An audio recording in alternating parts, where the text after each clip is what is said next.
Welcome back, OSLP family. Welcome. You are listening to our Sleep Life podcast, and this is Kelly. This is Mel.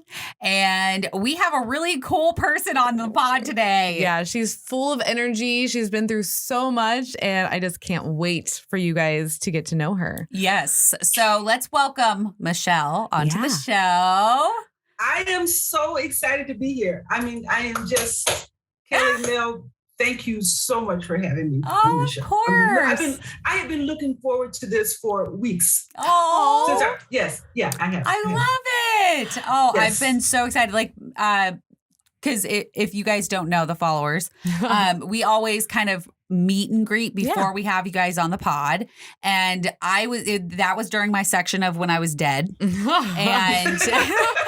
I think I died and came back. Like that's happened really like 3 did. times this year. Mm-hmm. Once on the Velocicoaster. That was once when I was sick.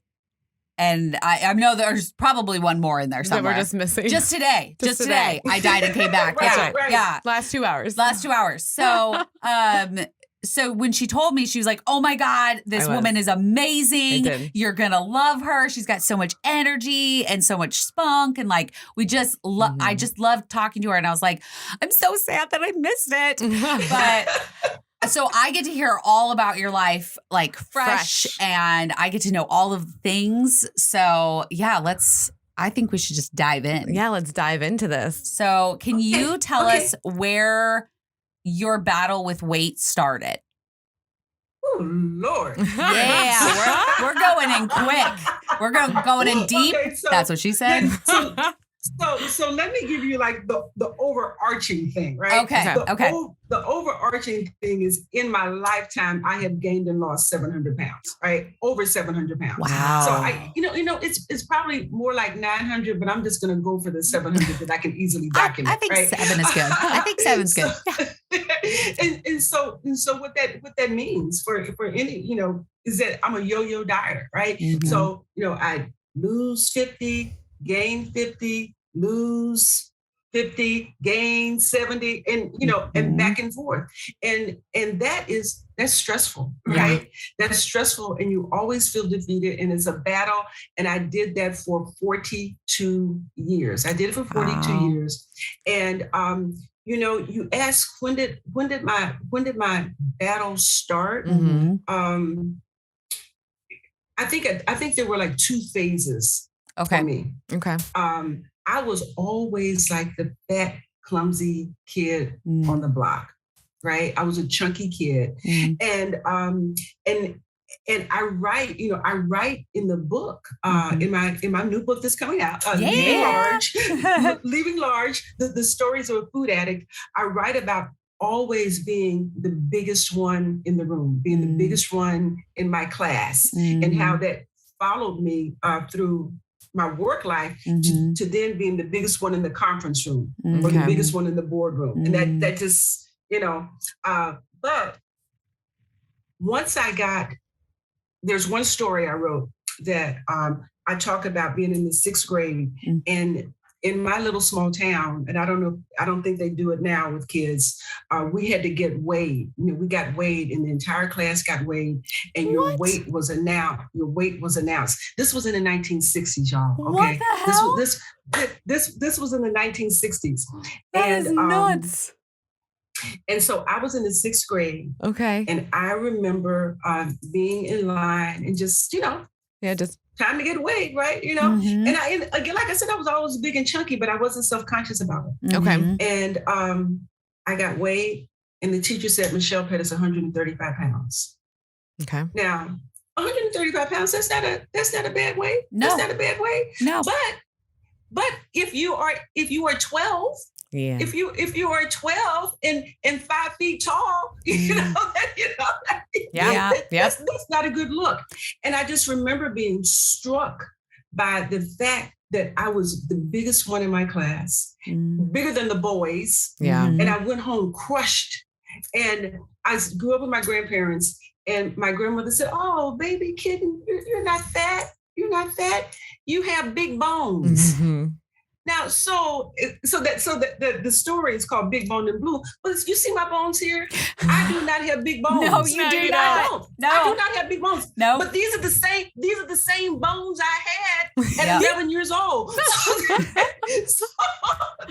the same ones. Yes. So I developed early and I grew early. But I remember that summer. Yeah. That summer, I went on a diet. I exercised. I struggled. I mean, that entire summer, my grandmother was trying to feed me. I wasn't eating and all that. Wow. And I lost 22 pounds. Wow. I lost 22 pounds. And so I went into the 7th grade not feeling out of place. Yeah. Right. Feeling normal. But you died. I was actually able to maintain that all the way through high school. Oh, right? Oh, wow. All the way through high, I was a cheerleader. I wasn't very good. All right, I didn't have much athletic ability. I think people just like me, and I like wearing the short skirt, right? Yeah. So but anyway, so I'm just taking you through the whole story now, y'all. Yeah.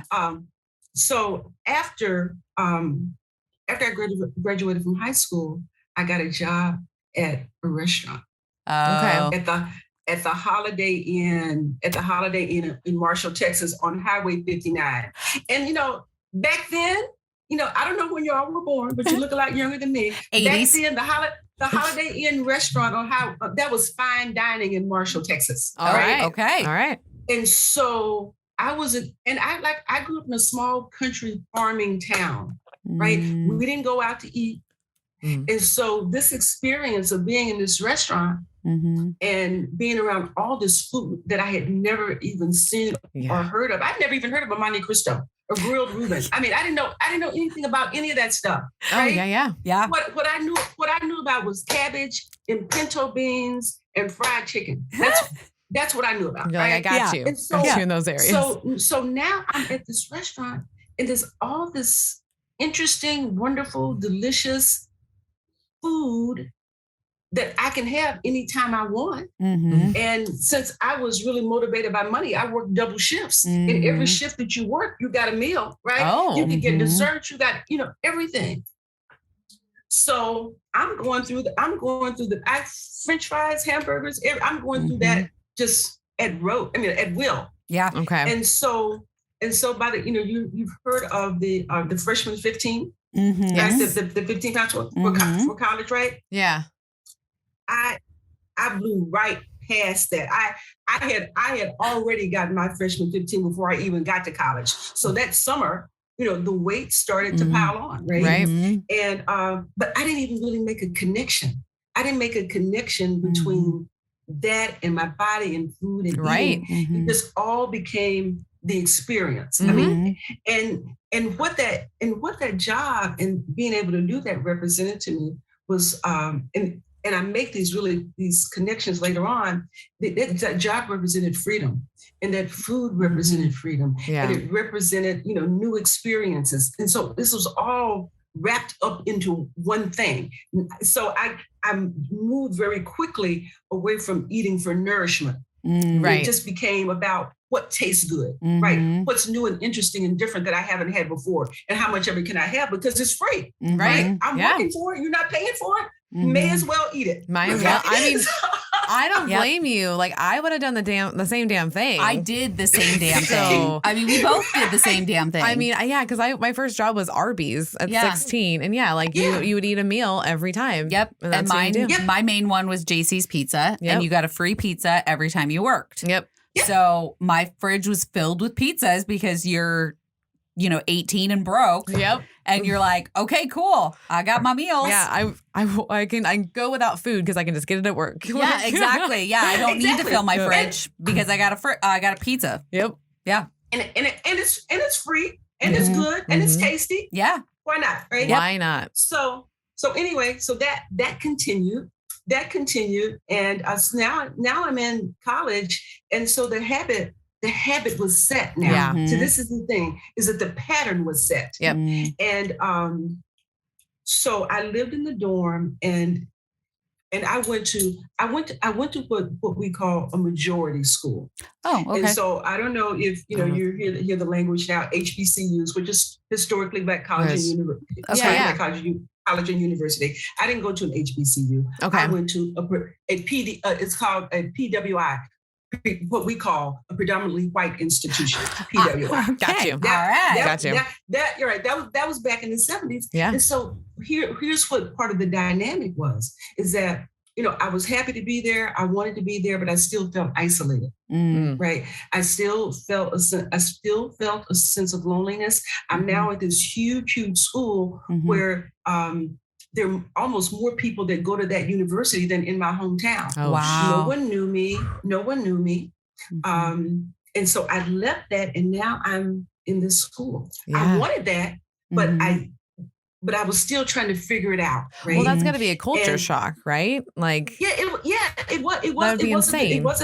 It was a bit of a culture shock. Yeah. But what wasn't a culture shock and what was familiar was food. Yeah, it's comforting. You're like, this will always be here, make me feel good. Yeah. You're lonely. And so here's the other piece of that, is that most of the women, as I recall, most of the women that worked in the cafeteria in the dorms that we lived in were Black.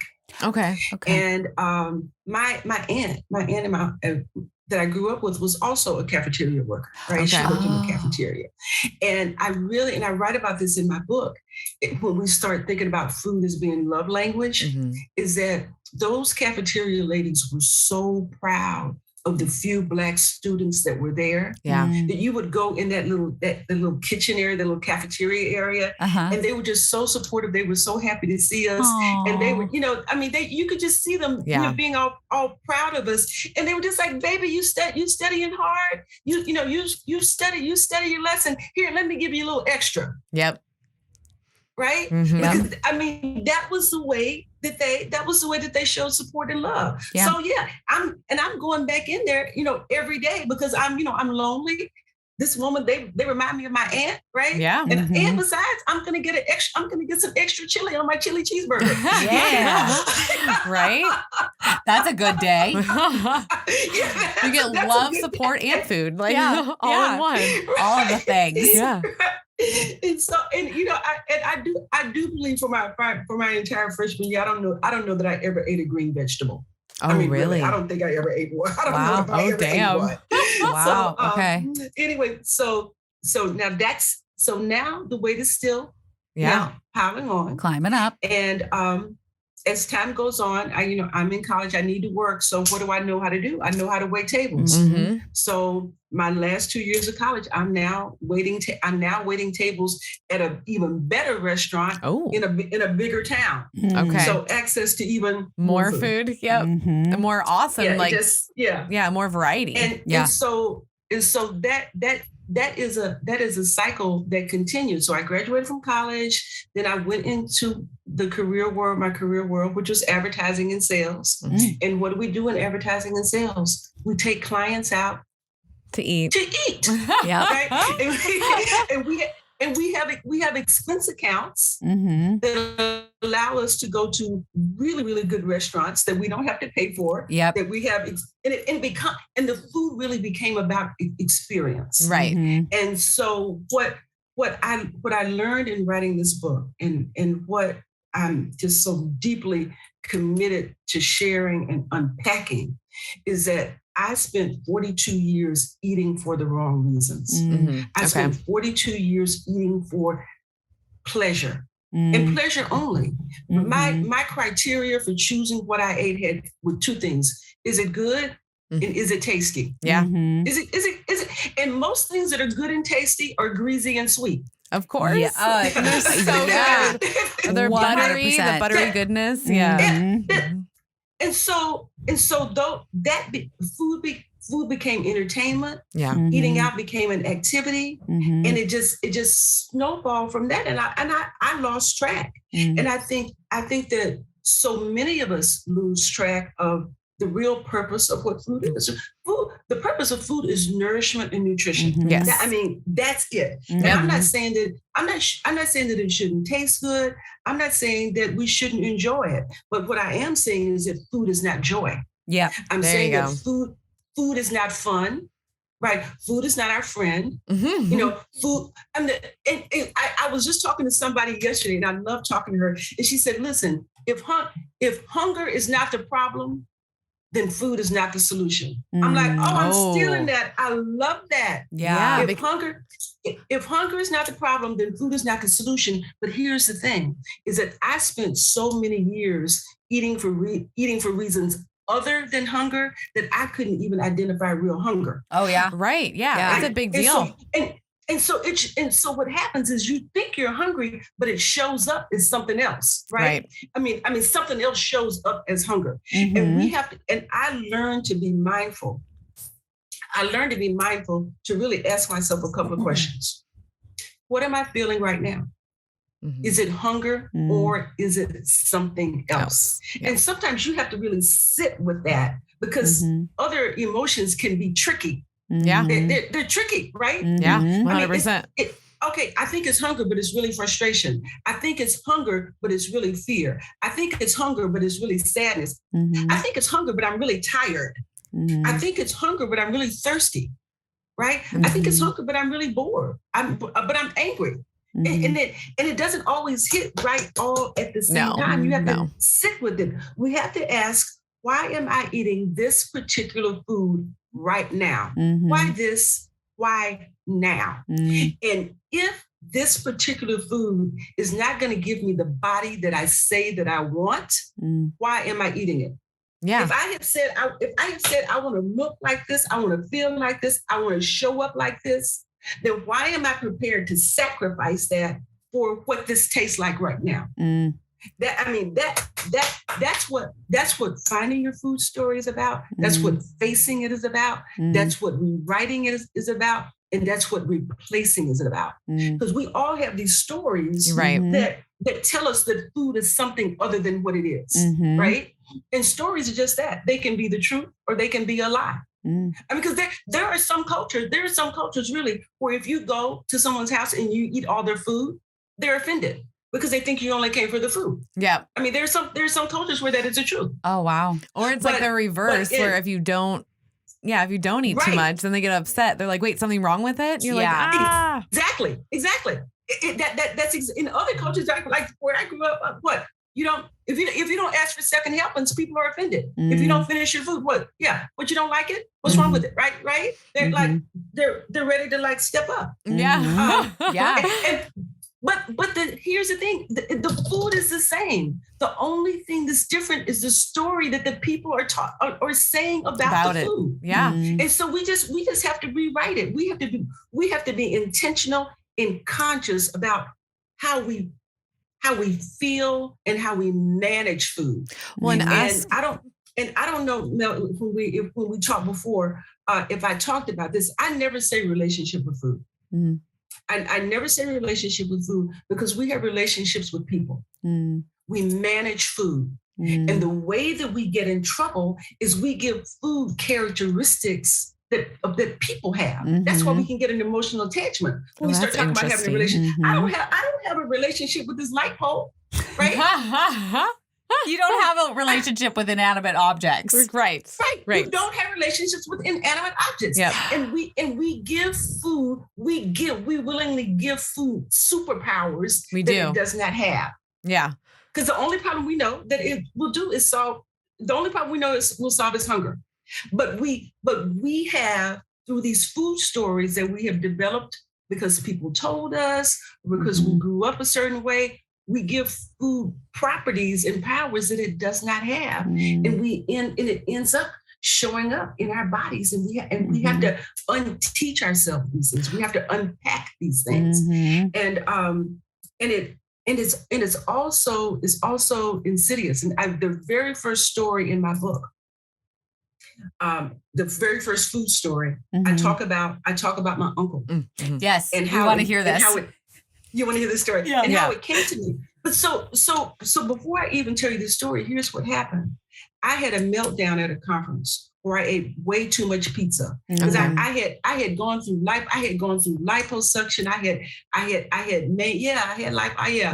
a tummy tuck. I had a breast reduction. I had all that, and I had said to myself, if I can just get a body that I can be okay with it. I can exercise with. I won't gain it back. I'll be able to manage it. Yeah. Oh. If I can just use the liposuction to get here, I'll be okay. I've been there. Really been there. That didn't really work. And then I saw it coming back, and I was like, well, I don't understand. I was doing so good, but something happened. And I had been going to this doctor, and y'all, I was trying to melt the fat off. I was trying to do the freeze. Do that, right? So she was good, but we were calling it skin tightening. But for real, that's what. Can you repeat? You froze for a second. Can you repeat that? I'm sorry. I said I was going to this doctor, and I was trying to freeze the fat off. I was trying to melt it. I was trying to laser it off. I was trying to do that, but we were calling it skin tightening. But for real, that's what I was trying to do. But anyway, so I'm there, and so we're there for my sessions, and she's got the little thing on me, and we're talking, and she says, I have a program that you might want to try. No, just do this right here. Just do the laser thing. I don't want to try a program. I just need to do this right. Yeah. And she said, okay, no pressure, right? Yeah. And so I go to this conference. Where I'm feeling out of place, right? I'm right back in my PWI, feeling out of place. And I binge on pizza. And I binge on this pizza, and I'm like, I cannot do this anymore. There is something wrong. And I leave that conference, and I go to her office, and I'm like, you have got to help me. And she says, okay, here's the program. Here's what you got to do. It's 500 calories. You do a hormone injection, but blah, blah, blah, blah, blah. And so, but as I sat there, y'all, I have done that before. I had done the low calories. I had done the Atkins. I had done protein shakes, cookies, everything, right? I had done phentermine, I had done fasting, I'd done all that. Yeah. And I was like, I kept asking myself, what am I missing? I am missing something. There's something that I am not connecting. And in that moment, what I realized was that there was power in asking the questions. Yes. There's power in asking the questions, and we have to just let the answers come to us. So now I'm on the program, and I'm committed to staying on the program, but I'm still I can't, this has got to be the last time. This has got to work. I've got to figure out what I have been missing all these years. What was the program? And so here's a difference. Here's a difference. So as I'm thinking about this and saying this has got to be the last time, I think about my uncle. And here's a story. Here's a story. I was at a family reunion back in the 90s. I was 200 plus pounds then. And I was at a family reunion cookout at my uncle's house, and we had watermelon. And my uncle was probably 75 years old. And it was barbecue, having a good time. And so I'm like, Billy, you want some watermelon? And he said, no, I don't eat watermelon. I'm like, what? What do you mean? Yeah, that's the same look I had. Who doesn't eat watermelon? Yeah, who doesn't eat watermelon? Why you don't? He said, I don't eat it. Yeah. I said, what does that mean? You don't like it, or you don't want any right now? You want some now? He said, no, I don't eat it. Well, I'm like, well, you have to explain that. Yeah. And so I kept pestering him. And he finally told me that when he was a kid, 5, 6, 7, 8, something like that, he and some buddies stole a watermelon from a neighbor's yard. And when his father, my grandfather, found out about it, it wasn't a good thing. Yeah. So let me just do a little sidebar. My grandfather was a church trustee, and he was a railroad laborer. Oh, shit. Wow. That ain't a good combination. No, that's a tough fucking man. That's not a good combination. Yeah. So when he found out about it, he gave my uncle, then a little boy, a beating within an inch of his life. Wow. And so after my uncle finished the story, I said, well, Billy, do you think maybe the lesson was supposed to be thou shalt not steal? Yeah. And my uncle looked at me and said, I don't eat watermelon. I fucking love it. That's awesome. And that was that. Yep. Yeah. And so he told me that story in the 90s, but I didn't understand the importance of it Right. until 2018, when I went through this last round and I started writing my book and I started trying to saying this has to be the last time. And when I sat in that story came to me, I was like, oh my God, this is it. Is that his feelings around that food were so painful, so visceral, so traumatic that after 70 years, he could not bring himself to eat it because it was too painful. Right. Yeah. What if the opposite is true? And the opposite is true, is that we attach feelings and emotions and experiences to food that are so pleasurable, that are so enjoyable, that we want to keep reliving those experiences, and we do it through the food because we think it's the food, and it is not the food. It is the experience. It is the memory. It is the event. Yeah. And that's what my book is about. My book is about all these stories where I made a misconnection and then reconnected it because of these experiences. You attach, it's like peach cobbler. I used to lose my mind with peach cobbler, right? I couldn't go. I mean, where are we? What are we going to a restaurant? Are they going to have peach cobbler? Okay, so here's the thing. Like I said, I grew up on a farm. I grew up with my grandparents. I grew up with my grandmother.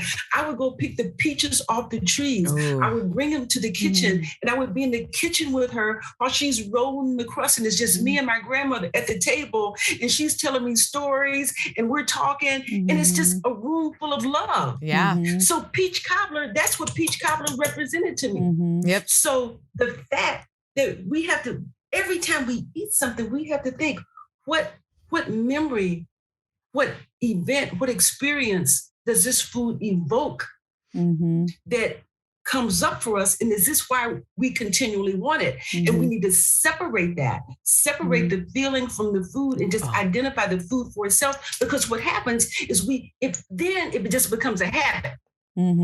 It becomes a habit and we don't recognize what we're doing. And I got to the place where I was because I was eating too much of the wrong things for the wrong reasons, and I was doing it unconsciously. We need to raise our consciousness about why we're eating. That's why we ask the questions.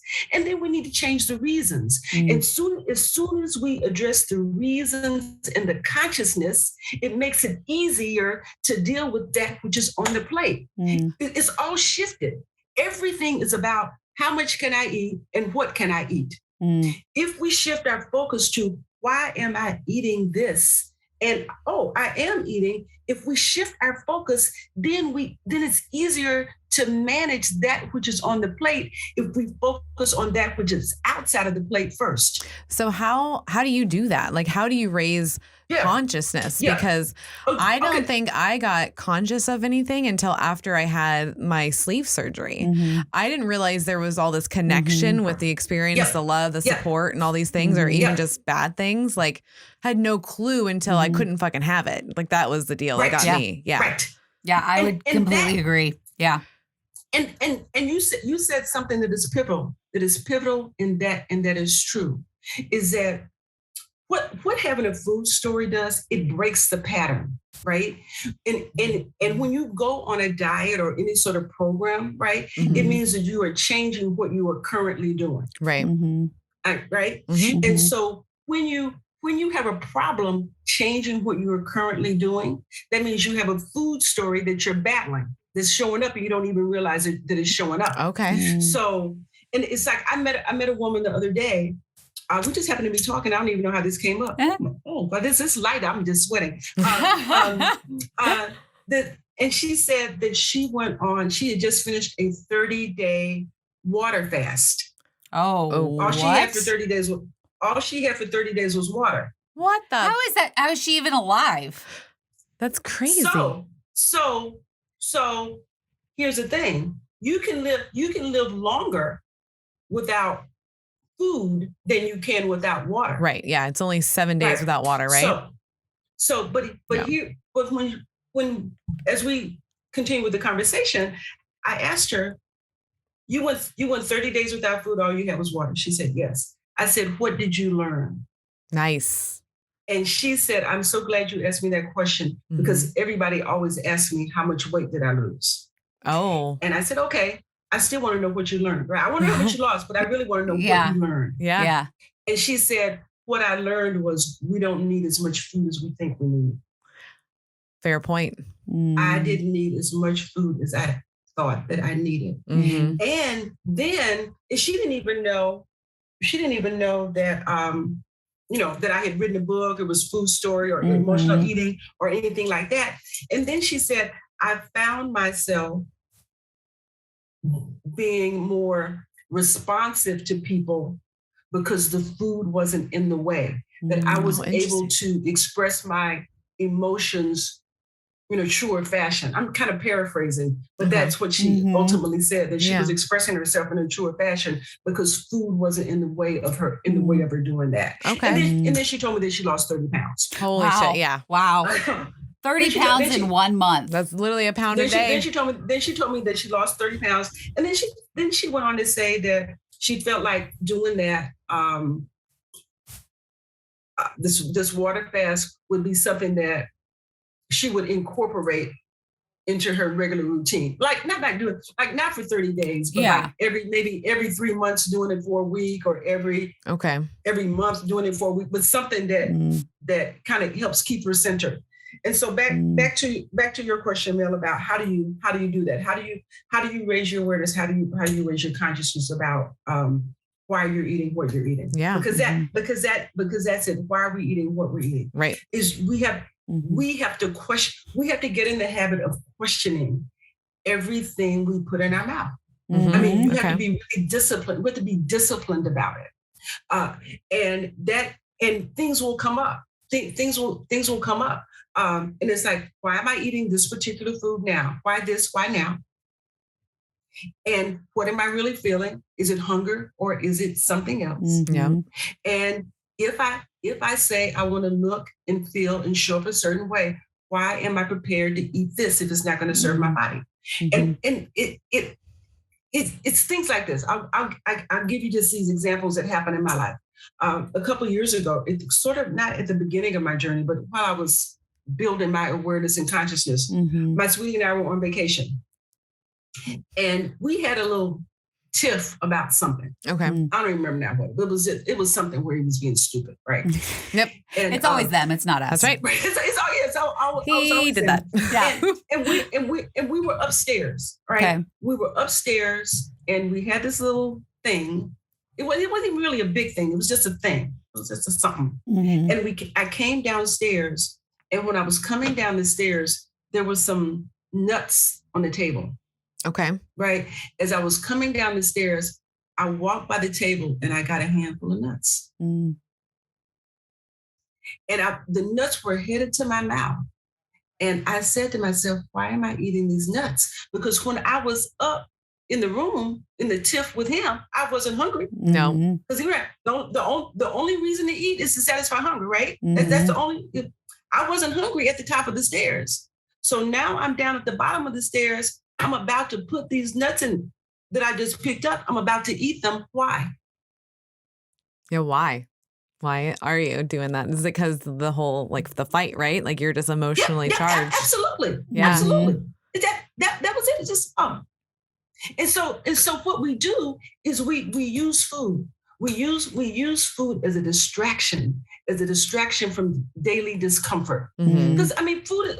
For the most part, food is pleasurable. Otherwise, why would you eat? Yeah. But if you're constantly dealing with distractions and frustrations and discomforts and stresses, food is a very easy thing to go to give you some pleasure in a moment when you feel like you need some pleasure. So we need to get our nutrition from food and get our pleasure from something else. Yes. We have to understand that and get really clear on that.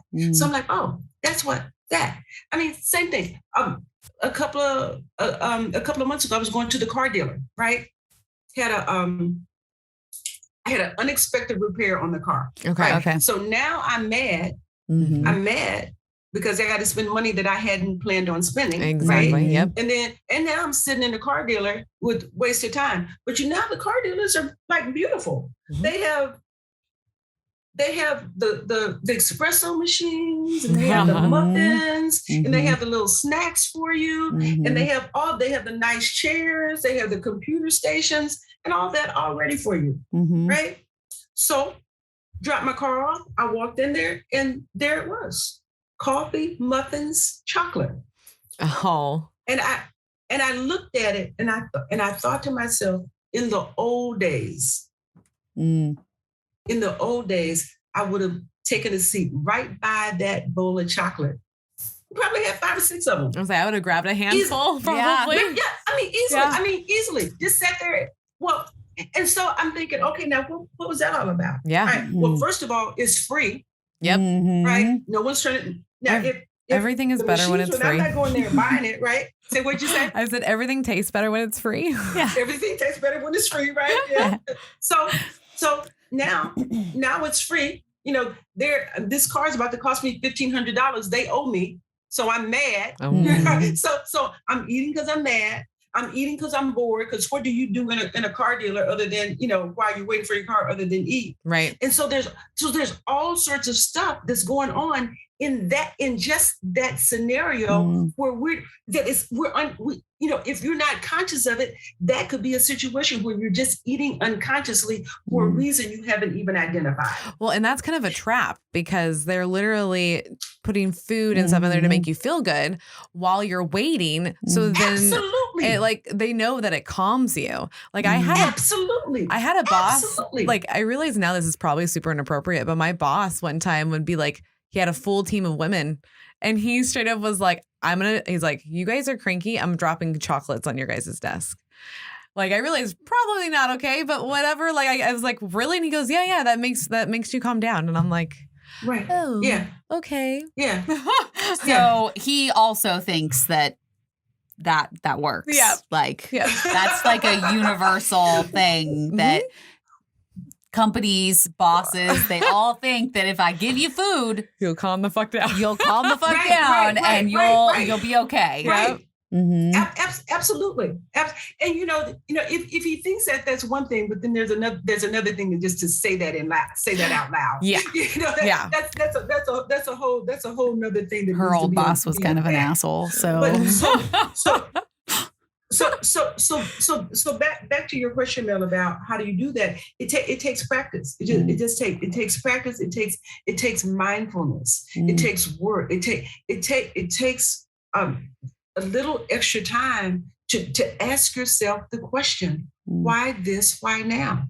Am I really hungry? And that is one reason why why it's a good practice to keep snacks and things out of the way. Yes, right? out of eyesight. So you don't have that unconscious eating. But once you get to a point where you master that skill, it doesn't matter if things are out. Right. And I quite frankly, I'm not even saying not to do it. Really. Right.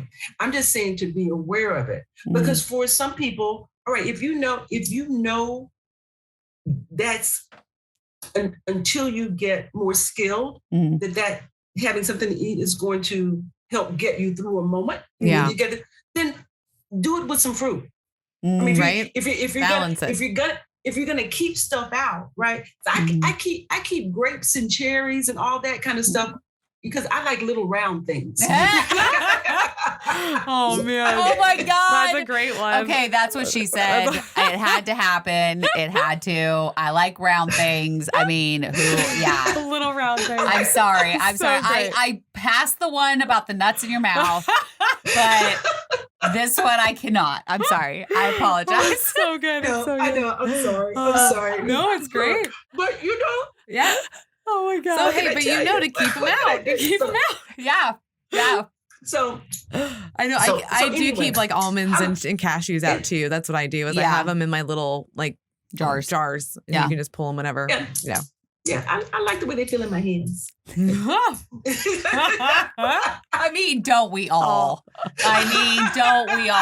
I'm just gonna put it out there that you're significant other is probably a very happy person. Yes, probably a real happy man. Your sweetie. Your sweetie. Your sweetie is probably a very happy person. So just putting that out there. I'm thinking that he is. Nice. So what inspired you to write the book? Yeah. What inspired you to write? Okay. So what inspired me to write the book was actually my doctor. Oh, okay.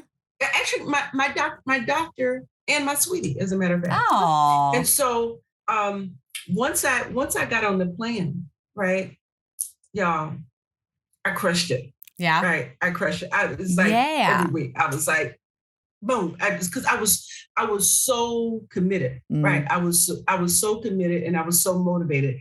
And I'll tell you in a second what I think motivation is. Okay, cool. I was gonna ask too. But so here's the thing. When I was writing the book, I'm writing the book and I'm going back and forth with my editor. And I said something about, well, my sweetie is a chef and he did blah, blah. And he said, what? This is my editor's a man. Mm-hmm. And he said, you're a food addict and your man is a chef? I'm like, yeah. Yep. I'm like, yeah. And he said, well, you have to write a chapter about that. I didn't have he said, you have to write that chapter. I'm like, but you told me I was through writing. You're not done yet. Yeah, you got to write that chapter. Yeah. So he is. So here's what happened. When I first went on this program, I didn't tell anybody. Okay. I didn't tell anybody because, it just shows up. I had tried and failed so many times. Mm-hmm. And I just wanted to do it. I didn't want to talk about it. I just wanted to do it. Yep. You're over it. As I was breezing through it, it was working. And my guy is like so thoughtful, right? And he wouldn't go to the store without bringing something home for me. And prior to my going on the program, I loved any sort of tortilla chip. Any sort of hot, flaming hot jalapeno habanero chip. And so he would go to the store and he would bring me chips. Yep. And they would go uneaten. They were going uneaten. Oh. And then he was cooking and I really wasn't eating. And I was saying, I ate at work or I'm not hungry. And then after a while, I finally broke down and told him, this is what I'm doing. Mm-hmm. And, the diet is very restrictive and I can only have this and I can only have this and I can only have this and I can only have this. Mm-hmm. And he said, okay. He said, well, I don't want you don't think you need to lose weight for me. Oh, that's good. If you want to do this, I'm going to support you. But I hope you're doing it for yourself because you don't need to do it for me. But whatever you need me to do, I'll do. Nice. And I'm like, okay. And he said, okay, let me see your list. So I gave him, here's my food. Here's my list. Here's my list. And he said, okay, got it. And so he started making these like amazing things for me. Yeah, he's a chef. So, and being a chef, right?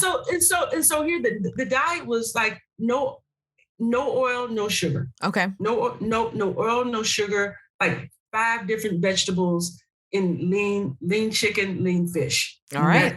That was it.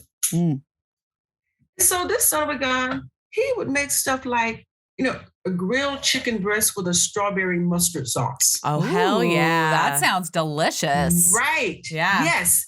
And he made gazpacho for me and he made a couple, he just made all kinds of really like cool stuff. Well, you kind of gave him like a game, like it's like a game for him to figure it out, right? Yeah. It was like wonderful. Yeah. Challenge accepted. Yeah.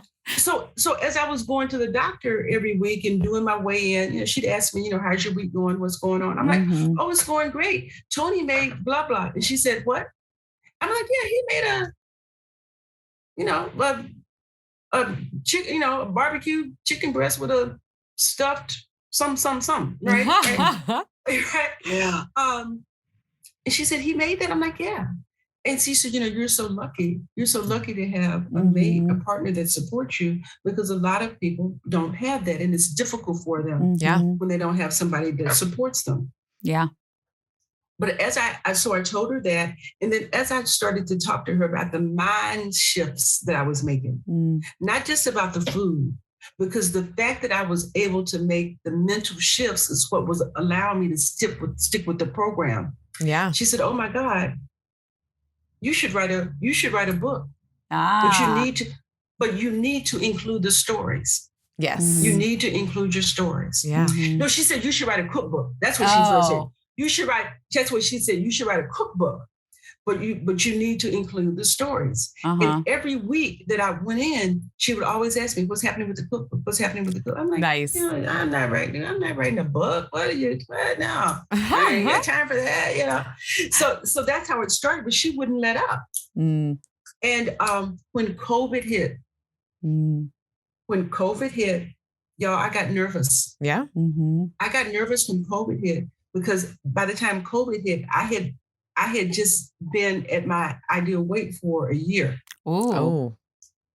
And no, it hadn't even been a full year. Because that was like March. I hit it in June or July. Okay. So a couple months after. It hadn't even been a full year. But when I hit it in June or July, I felt right. It felt different than the other times. I felt secure in it. Right? Nice. But I didn't know for sure. Yeah. Especially when COVID hit. And when COVID hit and everybody started talking about, "Oh my God, I'm gaining weight. I'm just watching TV. I'm going to the sofa. I'm doing this, that, and the other." I made a decision. And this decision was pivotal for me. Is that I made a decision that COVID was a defining moment for me. It was an opportunity for me to prove that I was who I said I was. That I really was brand new in my thinking. And so I started writing. I started trying to write the cookbook. The cookbook didn't work. The stories kept coming up. So I went with the stories. And I started walking with a friend of mine. We walked every day. Sometimes we walked in the morning, and sometimes we walked in the evening. Nice. She was in Texas and I was in Maryland, and we got on the phone, and she lost 14 pounds just with us walking and talking. Yeah. Right? Nice. Yeah. We just started doing that in the mornings. Yep. So we FaceTime. It's fabulous, right? Yeah. And, it keep. So, but here's the thing that I learned. Here's the thing that COVID taught me, is that I came out of COVID actually weighing less than what I did when it started. Not like 20 pounds less, but less. Yeah. That's a victory, man. Here's what I learned was the only difference between the only difference between the people that lost weight during COVID, gained weight during COVID, and stayed the same during the COVID was the story they told themselves about that event. Oh, that's a good way to put it. The only difference was the story that they told themselves. And every day we have an opportunity to tell ourselves the story that we want to live. Oh, I like that. Because our subconscious doesn't know the difference between the truth and the lie. Yeah. It does not. So we can tell it whatever we want it to be. And here's something that happened to me. This is like for real, the truth that happened. As I was in the beginning part of my journey, not the beginning, but I was almost done, right? And I had dinner with my brother. And this might have been March. And I was planning a cruise to Hawaii in May or June. Okay. May or June, a couple of months down the line. Okay. I had never been to Hawaii. I had never been on a cruise. I was super excited. And so my brother, God bless him, he said, "Michelle, I know you lost weight, you're looking good and all that, but I'm just telling you, you're going on a cruise, you're going to gain weight. So don't get mad at yourself because food is everywhere." Yeah. That's what people do when they go on a cruise. You go just on a cruise and you just eat because that's how it is. So I don't want you to be surprised. I don't want you to be mad. I want you to just know, don't beat yourself up. And so I'm sitting there, I'm like, And then after we finished dinner, I thought about 42 years of yo-yo dieting. Yep. I thought about all the money I had spent. I thought about all the progress that I had made. I thought about all the work I had done. And I said, I don't think so. I don't think so. It's not worth it. No, it's not. It is not worth it. And it doesn't have to be that way. I went on that cruise. I went to Hawaii. I had probably one of the best vacations I ever had in my life. Yeah. And I lost weight. Yeah. That's what we like to hear. And the only difference is because I decided that that's what was going to happen. Yep. That's the only difference is that I decided up front that I'm going to go on this vacation. I am not going to be ruled by food. I'm going to be ruled by having a good time. By the experiences, not the food. By the experiences. Yep. That's what the vacation is about. That's what the joy is about. And I can do that. That is absolutely possible. Oh yeah. Oh yeah. The mind's crazy. Yeah. And that is the only difference, because I told myself at the beginning, Yeah, I think was gonna say, I think there's like with our journeys, it's what it is. It's like when you say you're gonna like, this is what I'm gonna do. Like if you just do that, then it will happen. Yeah. Like you just believe in yourself and just do the actions. Well, and I remember I went on a cruise, and that's why I was like, when you were saying food is everywhere, I was like, but I was actually working out before I went on the cruise, and I was like, in some kind of like 2 or 3 month streak, and I was doing Weight Watchers, and I was losing weight, and I was doing good. And I remember that thought of, because the friends that we went with, she said the same thing that your brother did. You know, there's food everywhere, so you'll probably gain weight. You know, it's normal, blah, blah, blah, blah. And I remember in my head, I'm like, oh, okay. So it's everywhere. It's fine. Yeah. Like I know that I'm going to gain weight, and it'll be okay. And so then you accepted that. Yep, exactly. So I accepted that was what my story was going to be. Right.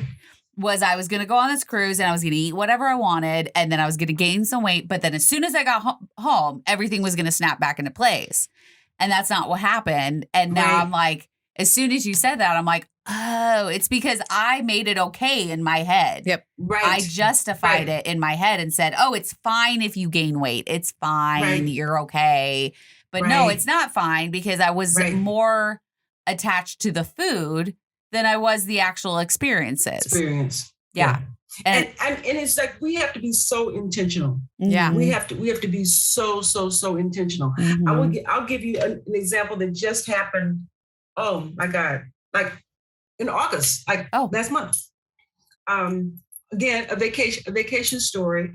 I went to the fabulous spa in Arizona, Canyon Ranch. If you ever, if you ever want to get pampered up and do something fabulous, go there. But you're going to send us the details. Yeah. You know what? I did take some pictures, but I didn't post them up. But anyway, before I went to the Canyon Ranch, because I was with a group of people and all that, I got to Arizona a couple of days early and stayed at one of those hotels where they include the buffet in the morning. Oh, the breakfast continental thing. The continental that's breakfast, the word. right? Mm-hmm. Yeah. The continental breakfast. All right. So I got to the restaurant. I got to the hotel late, and subsequently I slept in. I woke up late. And when I got up, I came downstairs looking for the continental breakfast, and it was gone. Mm-hmm. I'm like, oh, the breakfast is gone.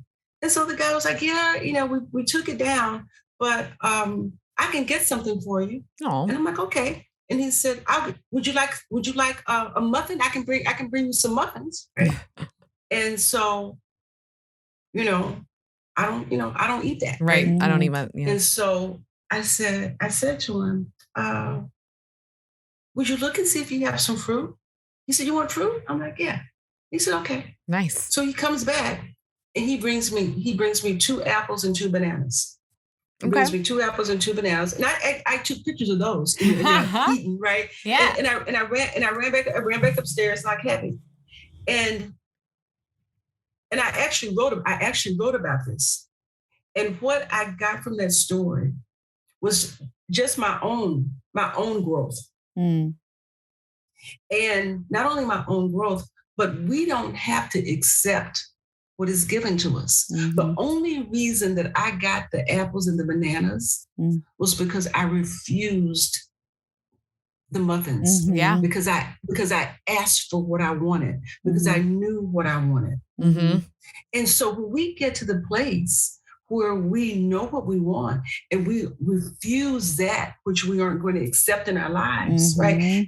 That's what this journey is about. We think it's about the food, and I say it's the story behind the food. But what it's really about, the muscle that we gain when we start getting control over what we put in our bodies and why we put it in our bodies. It gives us more power. It gives us more peace. It gives us more pride, more freedom, more confidence, more joy than we have ever experienced if we will just step into it and realize that we are worth it. Yeah. And until you've had it, you don't even know that you're missing it. You don't even know that you're missing it. That's true. And it comes from making these choices that support how we look and how we want to look and how we want to feel and how we want to show up. These little choices that seem like they're so insignificant, but they're not. They're not. Because they build a muscle. They build a muscle that allow us to ask for everything that we want in this world. Because really. like every time you say, I don't eat that, or I don't do that, then it builds on it and it gains Exactly. momentum. So that's just like your uncle, the whole like, I don't eat watermelon. Okay. Don't do that anymore. All right. You know? Yeah. Yep. I wanted to touch on something when you said, because of the 42 years of battling and doing the yo-yo dieting, you're right with the waste of money. Like think about all the money that has been wasted that you were talking about. Like, boy, could we have probably bought cars and... I could have paid off my house. Right? Credit card debt gone. Wait a minute. You could have done more than that. I did a video on that. I did it. I didn't do a video. I didn't do a video on the food. I did it on the alcohol. Oh, yeah. That's what I did. And so once I did the math, I don't even know if I can finish this call because I did it. So, here's the thing is that one of the first things to go for me in a major way was alcohol. Okay. And I'll have a glass of wine from, I'm not saying I don't ever drink ever. Yeah. I have a glass of wine or something from time to time now, but I'm just not prepared to have those empty calories. Right. But I also know that I feel better when I don't drink. Yep. I feel better. And it's better for your body if you do not. But nonetheless, here's the thing. Before, in the old days, first of all, I wasn't drinking water. Oh, that's a problem. So I was never hydrated. Right. Yep. So I was drinking liquor because I was thirsty. Oh shit. That was thing one. So I might go to a restaurant if I got there before the people that I'm meeting, then I'd have a glass of wine or two, depending on how early I am and how late they are. And, if I don't know anybody at the bar, if I do, if I do know somebody, I'm going to drink two because we're going to laugh and drink and talk. Yep. If I don't know somebody, I'm going to drink two because I don't know anybody and I need to do something with my hands. So I'm having two no matter what. Yep. Right? So then the meal comes and I'm going to have another drink. And then after the meal, if we're sitting around having whatever we're having, I may have another drink. So that night, I may have 5 drinks. Right. I mean, and if I go out 3 times a week, that's 15 drinks. Yeah, that's a lot of calories. Go out, that's a lot of alcohol. If I go out 4 times a week, that's 20. Yeah. Right. So, I started doing the math. I started doing the math on that, and I did it like on a really modest side. Yeah, right. Modest side. I did the math like 3 drinks a night, 3 times a week for.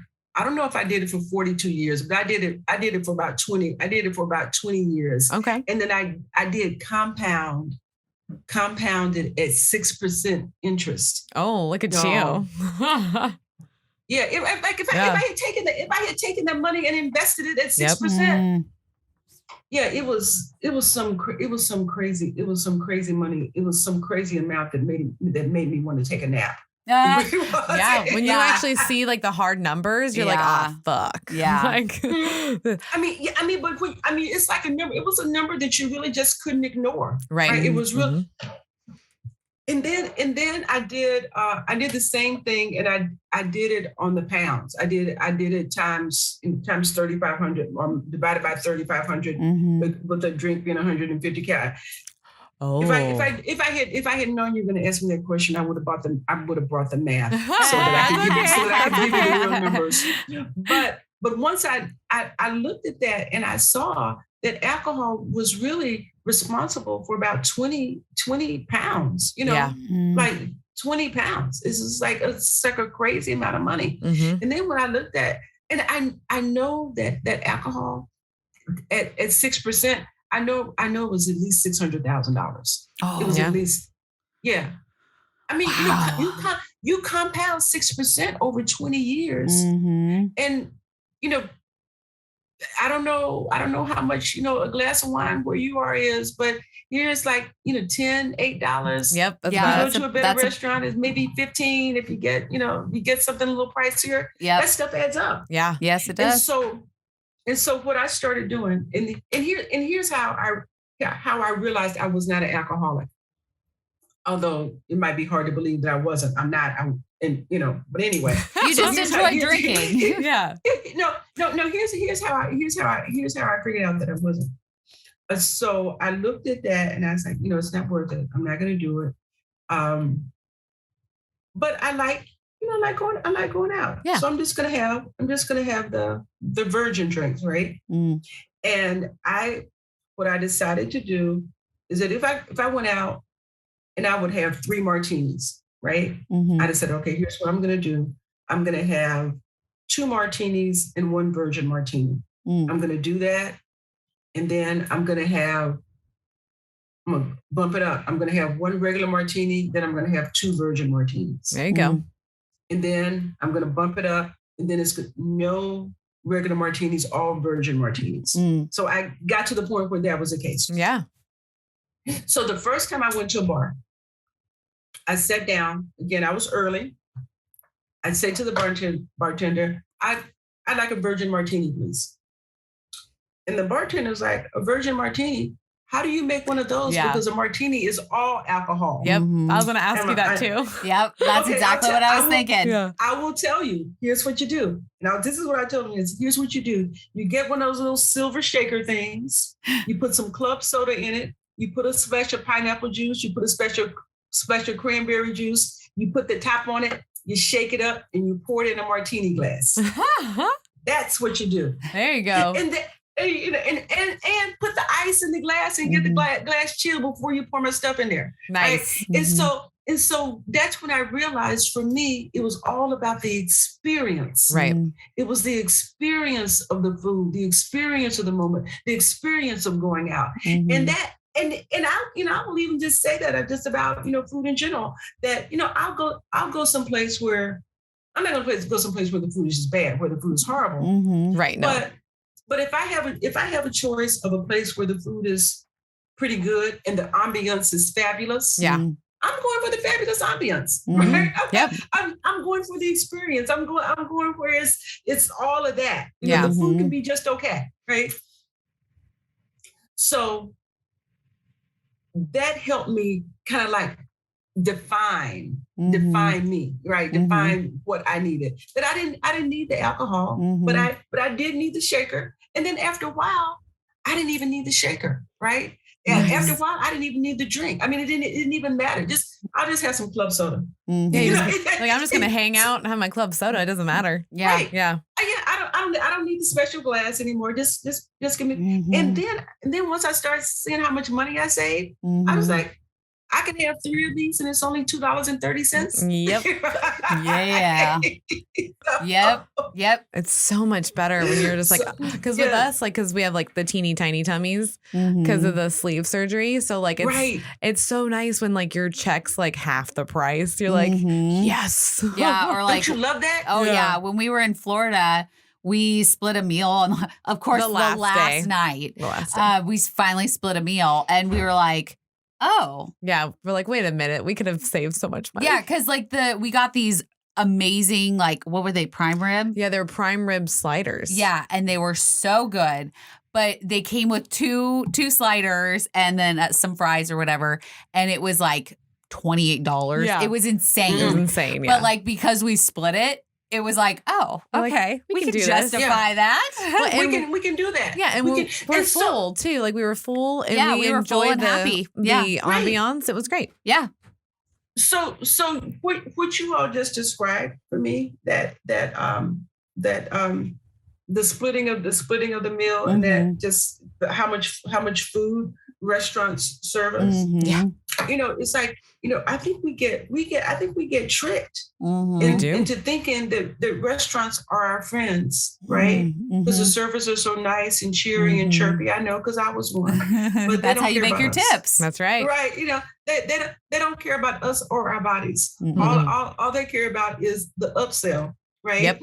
All they care about is the upsell and the margins on whatever it is that we eat. And so the problem sometimes happens is that if you grew up like I grew up, money doesn't grow on trees. Right. Money doesn't grow on trees. If you get the plate, you need to clean your plate, because we're not throwing away food. People in this family work too hard to put food on the table. So eat it. If it's on your plate, you need to eat. If it's on your plate, you need to eat it. So if you have that food story that's programmed in your brain from when you're a kid, and you end up going someplace like, I don't know, the Cheesecake Factory. Oh, love the Cheesecake Factory. Right? Yes. And even when they have the half portions, the half portions are huge. Yeah. Oh, they're so big. I'm like, what is going on right now? Right. Yeah. Well, what's going on is they're thinking about their bottom line, not the bottom of our, not our bottoms, our bottom behinds. Not our bottoms. So that plate comes, right, and that little brown raisin bread stuff with that all comes, right. The honey oat. I love that. That comes. You got this big plate. You've worked all week or all month or whatever. And money doesn't grow on trees. This is in front of you, and then you start to eat. It's good. It's tasty. There's nothing that predisposes you not to eat it all. Right. If you've got this story that says you need to clean your plate, and you're not listening to what your body says. Right. And so this is when. If you're on some sort of program that says, only eat when you're hungry, manage your portions, all that kind of stuff. But if you have a food story that's fighting that, it makes it really difficult. Yeah. How do you stop? How do you stop if you've got that food story running through your head? Got that food, so you have to recognize that you have that food story and then just rewrite it. So first you got to recognize that you have to understand. All right. Yeah, I grew up and that was the case. Now I'm a grown person. I make different decisions. And what I realize is that I don't need all this food. Right. And I don't need all this food. What we can do is we can cut the thing in half. I don't have to, So you just make some different decisions, but first you have to know what you're up against. Yeah. First you have to know what this thing is that's making you take a second trip to the buffet or third trip to the buffet, right? Well, and I think the deal too is like what I've realized is that just because we did that in the past doesn't mean we have to keep doing it. Yeah. Like you can stop at any moment and you can change whatever it is. Like, we just recorded an episode and it's stop giving power to the past. Yeah. Because that's what we're doing. That's what we're doing. We're by doing these things, we're giving power to what happened in the past versus saying we're in this here and now. Yeah. So let's just do this. Yeah. And it's like, okay, I ate an Oreo yesterday. Okay, cool. But that doesn't mean that I need to destroy the whole weekend because I had one Oreo, because you're giving that Oreo a lot of power. Right. It's not necessary. Right. Yes. Well, and a lot of people in our community, like, have the problem with the plate thing. Yeah. So a lot of the nutritionists tell them like, okay, go buy small plates. Like, what is it? 7-inch plates or something like that is what Jeremy said. I think like 7-inch. Yeah. Whatever the smaller ones are. And they're like, just get rid of all the big ones in your house, get a small one, start there. We have this one company, it's actually called portionplate.com. And they actually send you plates that have what the meat size should be, the vegetable size should be, and the carb side. So that way, it's like super cute because she like hand designs. She does. It's all artwork, like flowers and stuff like that. Oh, and it's like so cute. Yeah, but it's all like portioned, and so you're like, okay, I put my food here, and I put my food here, and it's like very easy to understand where it goes. Yeah, and it takes the guesswork out of it because I think that gets. It's really hard, especially on any weight loss surgery program or weight loss program, is that it's hard to figure it out because you've never done it before. You've never done this before. You've never been in this spot before. Yep. So you're constantly just guessing at what you're supposed to do. And sometimes it becomes the guesswork becomes overwhelming. Oh, yes. Yeah. And so you're like, I'll just go back to my old habits. Exactly, because it's so much easier. But yeah, with this plate, it's super cool because then now like the guessing game's out and it starts building new habits. Exactly. So that way, because eventually you won't need the portion plate. You'll just know. Exactly. It's just building that understanding and awareness and doing it for so long. You're like, oh yeah, that's what I do on this. Now it just becomes like your way of eating. And it doesn't even become a program or anything. This is just what I do. Exactly. Yeah. Exactly. Yeah. That, I love that. It doesn't become a program. It just becomes what I do. It's just life. This is how I live. Right. And, that's kind of that's the work that's the choice. And I think that's where the rubber meets the road, if you will. Yeah. To get to the point where you stand in your, I keep saying this because it's so important to go back, standing in your own power about what you eat. Yeah. Because what I found on this journey is that people want to ask me about my food choices. People want to challenge me about what I put in my mouth. Right? It's crazy. It is crazy. But in some ways, I'm actually really thankful for it because it helps build the muscle. It helps that challenging just makes me dig in a little deeper. Yeah. And I want to go back to that what I said about not using the language relationship with food. Yeah. And here's this one scenario that I use with people that I work with all the time.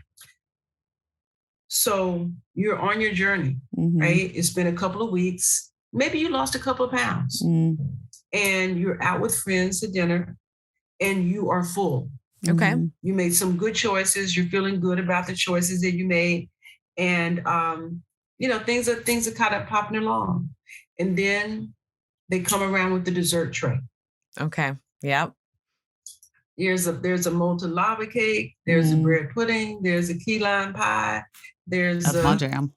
Yeah. There's an apple pie with ice cream. There's all of that. And everybody at the table orders dessert. What do you do? Most of the time, normally, you would order dessert because you want to be like everybody else. Right. Or you don't eat dessert and then you pick off of everybody else's plate. That's the one I go with. Yeah. Yeah. So here's where I talk about it not being about the food. Right. Right. It not being about a relationship with food. Because I've already said up front, you are full. Yeah, you said you're full. You made good choices and you were full. So that dessert tray coming around has nothing to do with hunger. Yep. Those choices have everything to do with pleasure. Those choices have everything to do with what everybody else is doing. The social aspect. The social aspect of not wanting to feel out of place. Yep. That's what those choices have. Those choices have to do with habit, right? All of that. That's where the emotion. This is where the emotional overeating comes, because we're all emotional eaters. All eating is based in emotion, all of it. but it's the emotional overeating that gets us into trouble. Right. Mm-hmm. So when that dessert tray comes around and you recognize that you are full, you're not hungry, and you're not going to rationalize and say, oh, well, I've had 2 really good weeks. I'm going to reward myself with dessert, right? Because we've all been down that rabbit hole. Mm-hmm. And just say, no, thank you. No, thanks. No, I'm good. Mm-hmm. I'm good. No, I'm full. I don't want anything. That when you get to the point where that dessert tray doesn't mean anything. Yeah. Because what happens at that table, there's somebody when that dessert, even in that situation where everybody orders something, there's always somebody that doesn't order dessert because they don't eat sweets. Right? We all know that person, right? Right. You're like, oh, I wish that was me. Yeah. Jerks. Right. But here's the thing. We can teach ourselves to be that person. Right. We can teach ourselves to be that person because there's a person when that tray comes that doesn't even see the dessert. That it doesn't even faze them because they don't eat sweets and they don't mean anything to them. They're not pleasurable to them. There's nothing. And then there's the other person. They are biting their knuckles and they are resisting, right? Because they're being strong, right? And they don't get dessert. But they're being strong, but they're miserable the entire time. They're miserable the entire time because they really want it. They feel like they're being deprived because everybody else is having it, but they're just fighting it. So anybody on the outside looking in, they don't know that one person is not fazed and one person is in a battle. And when you get to your food story, that's what I'm talking about. You can quiet the battle between your mind, your body, and hunger. Yeah, you do initially have to go through that part where you are resistant, right? Yeah. But here's the thing. If you have a story, if you have an outcome, if you have a goal that is more powerful, more important, more compelling than the food, then the fight is not so hard. If you have a story, a happy place, a place that you want to be that is more important to you than that food, then it's easy for you to say no because it's not about choosing the food or not choosing the food. It's about choosing the outcome and the result that you want. Right. That's what it becomes about. Yeah. It's not because ultimately it's not even that. The choice is never even we get stuck because we're only think about the taste of the moment. Food is just a means to an end. Food is just a way to get the body that we want to have, to feel like we want to feel, to look like we want to feel. Look like we want to look and show up like we want to show up. So if we have that picture first, then we let our food choices guide the picture that we want in our life. It's not about the food. It's about that end story that we want to be a part of. So back to the dessert tray. And why I say it's not about the relationship with food. So as soon as you say no, that's okay. I don't want a dessert. I'll just have coffee. Well, I don't want anything. Somebody else at the table is going to say, man, I wish I had your willpower. Right. Yeah. I wish I had your self-control. I wish I had your self-discipline. And so what you have done in that choice by just being who you are, you have raised the bar. You have raised the bar at the table, but the reality is that if you don't desire it, if you don't want it, you don't have to exercise self-control, willpower, or self-discipline. Yeah. You don't. So the trick, the secret really is to get to the desire. That's where the power is to change, we need to change what we love. When we change what we love, when we change our outcome, when we change what we do, what we want, then we're not tempted. Well, and that gives us so much more power and control. Like typically people feel like they need to eat because they need some sort of control. And almost by not eating, it gives you that control. Yeah. The saying the no, and it gives you more control and power than anything. Absolutely. Absolutely. It's mind-boggling, like blowing over here. Yeah, definitely. I freaking love it. Yeah. But it's real, right? It is. It's real. It is 100%. I mean, you know it. You know it, you've lived it, you've felt it. You might not have heard it articulated in the way that I'm talking about. Exactly. That's what makes me a little different. But it's the same. it's the same journey, right? Yeah. It's the same work. And the reality is that we have so many messages coming at us, right? To pull us off the journey. Yes. Right. I mean, it's like you get these things, I have them here. You get these things, right?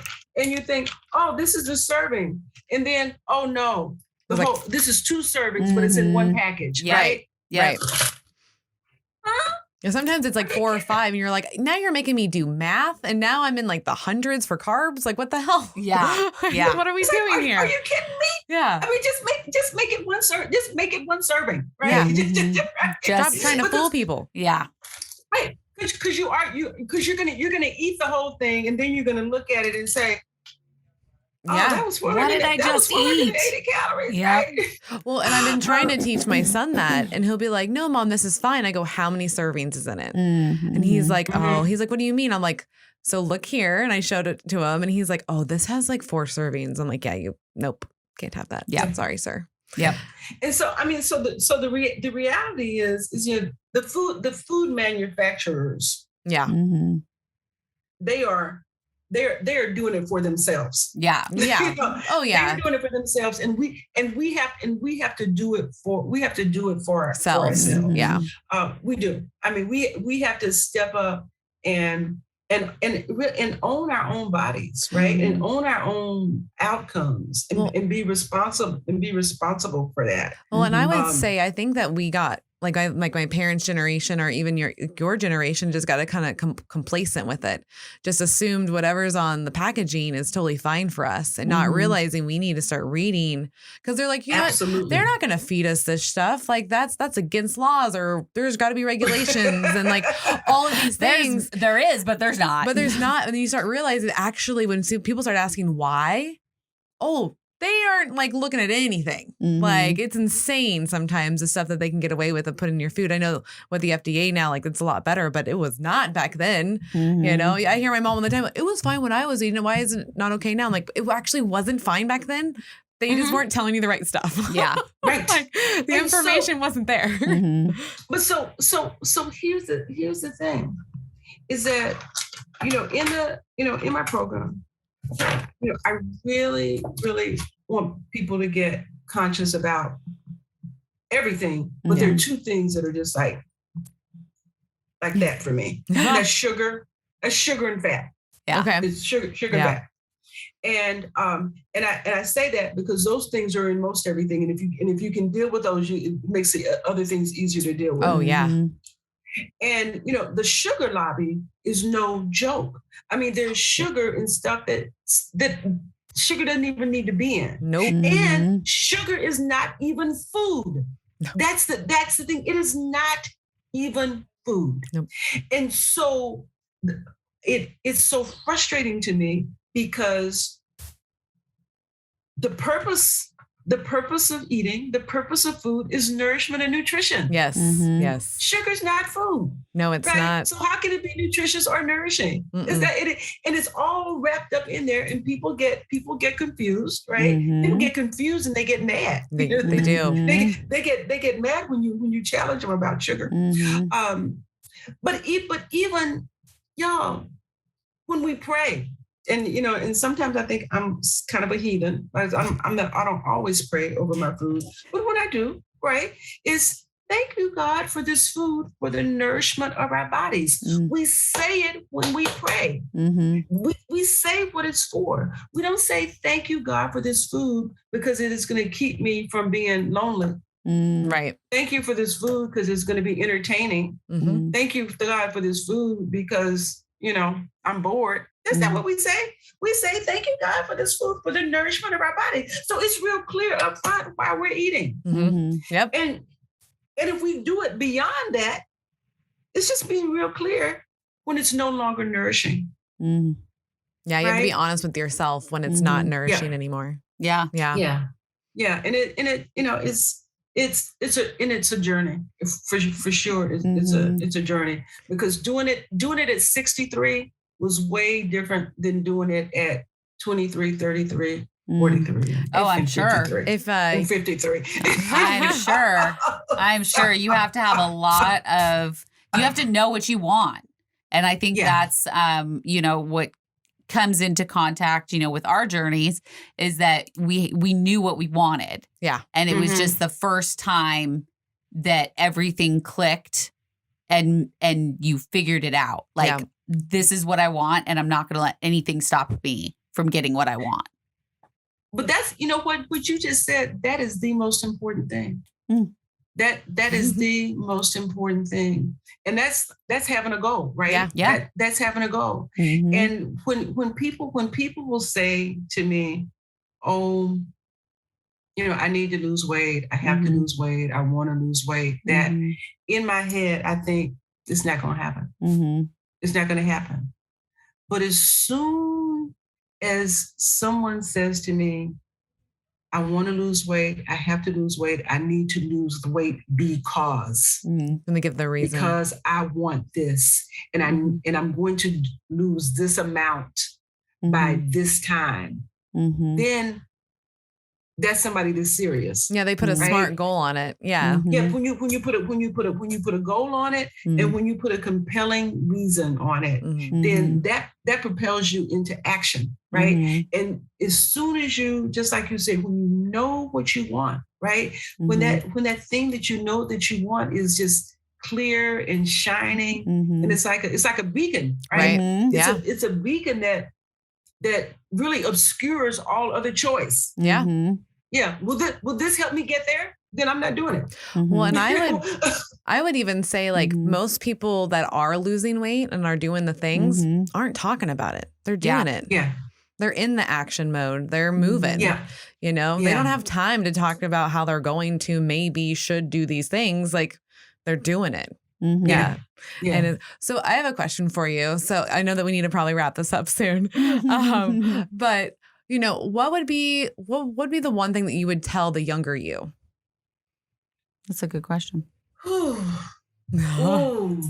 I got her. I got you. What would I tell the young? Oh my God. What other than don't have sex until you're married? Oh, we don't tell people that. Sex is too much fun. Sex is way too much fun to be like, wait until marriage. Shoot, man. I mean, if you choose to wait until marriage, we give you props. I'll support whatever decision you make. I'm just telling you might want to have a few to figure it out. I'm just, my God. You know what I would tell the younger me. That it is way more fun. It is way more fun being in a body where you have some peace than in one when you do not. Oh. I am so serious. Yeah. If I had known, really, if I could have just gotten through my younger stuff issues, right, and been okay with that. It's like this is way more fun. I am having way more fun at 63 than I did at 23, 33, 43, and 53. Oh shit! Wow. If that's not a pivotal thing to say, I don't know what is. Seriously. Just know it doesn't matter what age you are, you can change and have a lot of fucking fun. Yeah. Absolutely. Yep. If you're not happy, go towards what makes you happy. Yeah.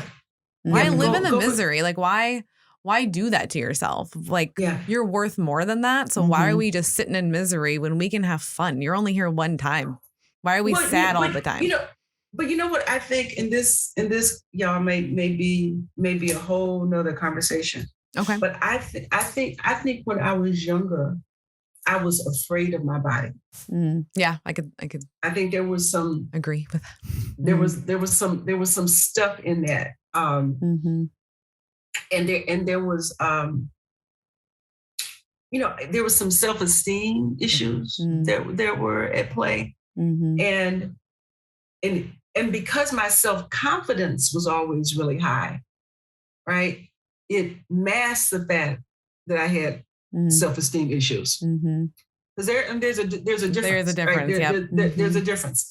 And so if at any point I had ever, if I told anybody now or even back then, I'm grappling with some self-esteem issues, nobody would believe me. Well, you're because my self-confidence was so, because no way. Yeah. Because my self-confidence was so high. So, I think that what I would tell my younger self on the real tip is just to be fearless. Okay. Yeah. Be fearless. I like that. I like that. To be fearless. That the fear is not real. I love it. Oh, the fear is not real. The fear is not real. Oh, that's a great way to end this. I love it, Michelle. Yeah, Thank you. Perfect. Oh my goodness. Thank you so much for coming on. You like that? Yes, I love perfect. that. It's perfect. Yes. I absolutely can't even, we can't get better than that. No, you cannot. So, yeah. All right. Well, I tonight was great. Yay! I love you guys. I love you guys. Thank you so much for having me on. Of course. Thank you for taking time out of your busy schedule to come on and talk with us and just share all your wisdom. This has been an incredible episode. Oh, yes. And I can see us doing more stuff together. Maybe there's some lives coming your way with her. So that would be so much fun. Yeah. I think that would be a lot of fun. I'm all for it. Awesome. And if anybody, can I just do a shameless plug? Yeah, of course. Plug away, my friend. Yes, of course. So if anybody wants to download a free chapter of Leaving Large, the stories of a food addict, they can at www.leavinglarge.com. Yes. And by downloading the free chapter, that will allow me to be able to send you notices when the book Oh, very nice. is available for sale, which is coming up shortly. Very Perfect. cool. And we'll Cannot wait. Yeah, and we'll have her website linked on the on the descriptions. Yep. So definitely check on that and click on that. If you guys want to watch this, you have two options. If you want it right away, right when it drops, then you need to go to patreon.com/OSLP and pick $10 or higher. You get to be part of our support group, and you get all of these episodes before anybody else. And you get your own exclusive episode of just me and Kellie having fun. Yeah. And then we also have it drop a week after our patrons because they get it exclusively first. And it'll be on our YouTube channel. And that's just Our Sleep Life Podcast. Go hit subscribe, hit the little button. What we've learned so far with YouTube is the more that you subscribe and hit the bell, the more people we get to reach. Yes. So it's almost like you do that one and then we get to reach almost 100 more people. So just keep hitting those buttons for us. We really appreciate all your guys' support. And thank you again, Michelle, for being on. Thank you so much. Love you guys. My pleasure. And we will see you guys next time. Bye.